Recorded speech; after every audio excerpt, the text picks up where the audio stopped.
Hello friends, welcome to inside maths. और आज मैं आपके लिए लेकर के आया हूँ एक ऐसी वीडियो जिससे आप अपने एग्ज़ाम में ज़्यादा से ज़्यादा मार्क्स स्कोर कर सकते हैं, और ख़ास करके ऐसे लोग जिन्होंने ज़्यादा पढ़ाई नहीं कर रखी है।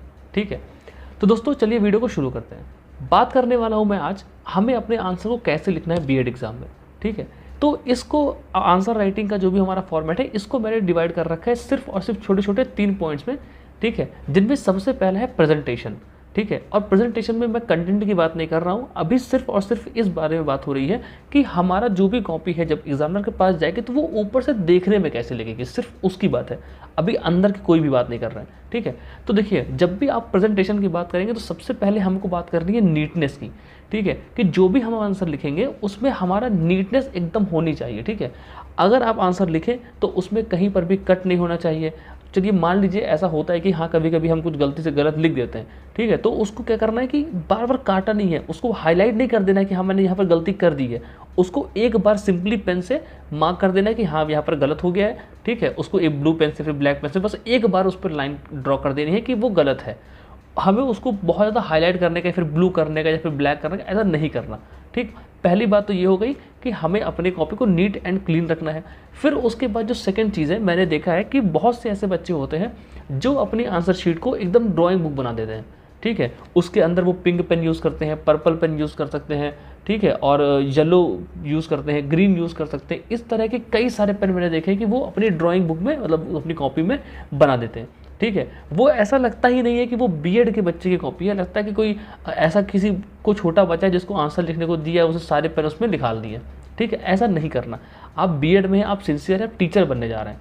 ठीक है, तो आपका काम यह है कि आप जो भी अपनी कॉपी लिखें उसमें ज़्यादा से ज़्यादा अगर पेन यूज़ करने हैं आपको तो एक ब्लू डॉट पेन यूज़ करिए, एक ब्लैक पेन यूज़ करिए, एक ब्लू जेल पेन ले लीजिए और एक ब्लू पेन ले लीजिए, वो ब्लू स्केच ले लीजिए। ठीक है, अगर आपको कोई हेडिंग डालनी है जो कि बहुत इंपॉर्टेंट है, जैसे मान लीजिए आप शुरू कर रहे हैं आंसर एनसीएफ डालना है मान लीजिए, तो एनसीएफ को आप ब्लू स्केच पेन से डाल दिए। ठीक है, उसके बाद एनसीएफ के बारे में जो भी इंट्रोडक्शन वगैरह है उसको आप करिए ब्लू डॉट पेन से लिखिए। अब डॉट पेन कैसा हो, थोड़ा अच्छा वाला 10-15 रुपये वाला जो डॉट पेन आते हैं, जैसे पेंटोनिक का हो गया, इस तरह के पेन से लिखिए जिससे कि राइटिंग अच्छी लगती है।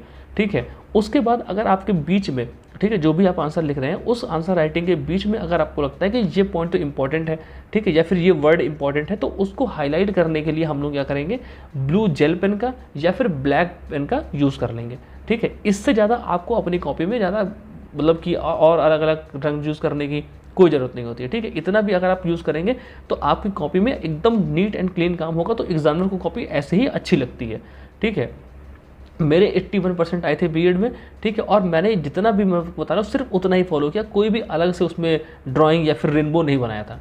ठीक है, अगर अब इसके बाद बात करते हैं सेकंड पॉइंट की, तो सेकंड पॉइंट है हमारा कंटेंट।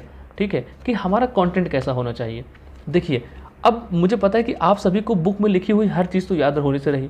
ठीक है, तो आपको कोशिश ये करनी है कि जो भी आप लिखें, ठीक है, उनमें से कुछ कीवर्ड्स जो होते हैं उनको याद करके ज़रूर जाएं। ठीक है, जो भी आप अपना आंसर लिखते हैं किसी भी टॉपिक पर है, जो भी है, ठीक है, उसमें आपको ध्यान देना है कि अपने टॉपिक में जो भी हाईलाइटेड कीवर्ड हैं उनको ज़रूर से ज़रूर याद करके जाएं और उनको लिख करके भी आएँ।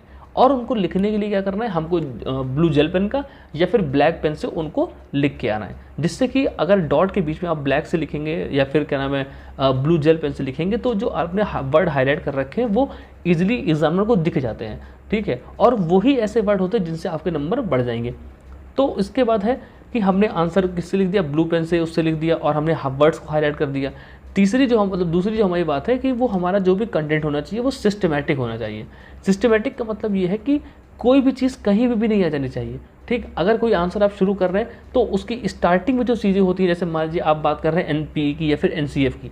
ठीक है, तो अगर आप बात करते हैं एनसीएफ या फिर एनपीई की, तो एनपीई कब इस्टेब्लिश हुआ या फिर कब उसका कब किस दिन वो लागू हो गया था, कब इन्फोर्स हुआ, तो ये सब चीज़ें कब होती है, पहले आती हैं। ठीक है, आप पहले उसके बारे में लिखे दे रहे हैं, किसने लॉन्च करा दिया, ठीक है, और उसका काम क्या होता है, ये सब लिख दे रहे हैं, और आधे पेज हो जाने के बाद आप उसमें मेंशन कर रहे हैं कि ये तो इस डेट के दिन लागू हुई थी। ठीक है, तो ये सब इन्फॉर्मेशन क्या सिस्टमेटिक नहीं है, कौन किस दिन लागू हुआ, किसके द्वारा लागू हुआ, ये सब चीज़ें पहले आती हैं, इंट्रोडक्शन में आती हैं। तो ये सब क्या करना है, आपको पहले लिखना है और फिर बाकी जो धीमे धीमे इन्फॉर्मेशन है वो आपको बाद में लिखनी है। ठीक है, इसके बाद अगर हम लोग बात करें कंटेंट, हमने 2 बात कर ली कि हमारा कंटेंट में क्या है, पहली बात तो हमारा सिस्टमेटिक काम होना चाहिए और कीवर्ड्स को यूज़ करना है। तीसरी जो इसमें बात है वो है कि हमको अपने आंसर को पॉइंट्स में रिप्रेजेंट करना है। ठीक है, हमें ऐसा नहीं होता है कि हम अपने आंसर को लिखना शुरू करें, एक बार हमने पेन रख दिया तो हम कहाँ पर उठाएंगे, सीधे लास्ट में। ठीक, ऐसा बिल्कुल भी नहीं करना। हमें अपने आंसर को रिप्रेजेंट करना है पॉइंट्स में। ठीक है, हेडिंग डाल डाल के अपने आंसर को रिप्रेजेंट करना है, क्योंकि इससे हमारा आंसर थोड़ा सा नीट भी लगता है और दूसरी बात कि ज़्यादा अट्रैक्ट करता है और हम अपनी बात को कम वर्ड्स में भी, ठीक है, ईजिली एक्सप्लेन कर पाते हैं। ठीक है, तो हमें क्या करना है, दूसरी बात क्या है कि यहाँ पर पॉइंट्स में अपने आंसर को लिखना है। इसके बाद जो एक तीसरी बात है कि जो है लेंथ की, कि हमें आंसर कितना बड़ा लिखना है। कई लोगों को यही कन्फ्यूजन है कि हमें आंसर तो 8 पेज तक लेके जाना है, इतना कैसे लिख के आएंगे। कई लोग कहते हैं कि मुझसे 5 पेज से ऊपर लिखा ही नहीं आता। ठीक है, तो जो एक स्टैंडर्ड लेंथ है, अगर 16 मार्क्स का आपको क्वेश्चन आता है एलयू में, तो 16 मार्क्स के आंसर के लिए आप अगर 6 से 7 पेज, ये मैक्सिमम है। ठीक है, मिनिमम आप लिखते हैं तो 6 लिखिए, मैक्सिमम लिखना है तो 7 लिखिए। 6 लिखिए, 6 से थोड़ा 2-4 लाइन बढ़ा के 7 में पहुंचा दीजिए, 6.5 लिख दीजिए, 7 लिख दीजिए, इतना चलता है। ठीक है, बहुत ज़्यादा आपको नहीं लिखना है और बहुत कम भी आपको नहीं लिखना है, क्योंकि अगर 16 मार्क्स का क्वेश्चन है, आप 4 ही पेज लिख करके आएंगे तो आपको नंबर कहाँ पे देगा वो। ठीक है, और अगर आप ज़्यादा लिख करके आएंगे तो वही समझ जाएगा कि उसने सेम ही बात बार बार क्या करी होगी, रिपीट करी होगी। और आपको वैसे भी अगर ज़्यादा लंबा आंसर लिखेंगे तो आपका टाइम भी तो मैनेज करना है। तो 7 पेज क्या है, 6 से 7 पेज स्टैंडर्ड है, आप 6 से 7 पेज लिख करके आइए, आपको अच्छे नंबर मिल जाएंगे। ठीक है, कोई बहुत ज़्यादा परेशान होने वाली बात नहीं है कि मेरा दोस्त तो 8 पेज लिख करके आया है, कोई 10 पेज लिख कर, ऐसे इन सब फालतू बातें होती हैं। ठीक है, एग्जामिनर कॉपी देख के समझ जाता है कि इसकी नॉलेज कितनी है और किसने कैसा काम कर रखा है। ठीक है, तो अगर आप इन 3 बातों को फॉलो करेंगे, प्रेजेंटेशन को, कंटेंट को और जो भी हमारे आंसर की लेंथ है, इन तीनों बात को फॉलो करेंगे तो आपके जो भी आंसर है वो एकदम अच्छा होगा और एग्जामिनर उससे काफ़ी इंप्रेस भी होगा। ठीक है, मैंने यही 3 टिप्स फॉलो करी थी। ठीक है, जो भी कंटेंट लिखता था उसको सिस्टमैटिक मैं पहले नोट्स बना के प्रैक्टिस भी करता था। ठीक, क्योंकि मैं जब याद करता था मैं नोट्स बना के लिख के प्रैक्टिस करता था। तो आई होप कि आप भी ऐसे ही करें, और अगर नहीं भी किया तो 1-2 बार प्रैक्टिस कर लीजिए। ठीक है, जिससे कि आपको सारी चीज़ें अच्छे तरीके से याद भी हो जाएंगी और आपकी एक बार प्रैक्टिस भी हो जाएगी। तो दोस्तों यही कुछ चीज़ें थी जो मुझे आपके साथ शेयर करनी थी। अगर आपको वीडियो अच्छी लगी हो तो प्लीज़ इसको लाइक करना, अपने दोस्तों के साथ भी शेयर करना ताकि उनके भी कुछ मार्क्स बढ़ सके, और चैनल को सब्सक्राइब जरूर कर लेना। ठीक है, तो मिलते हैं फ्रेंड्स अपनी अगली वीडियो में, तब तक के लिए बाय बाय।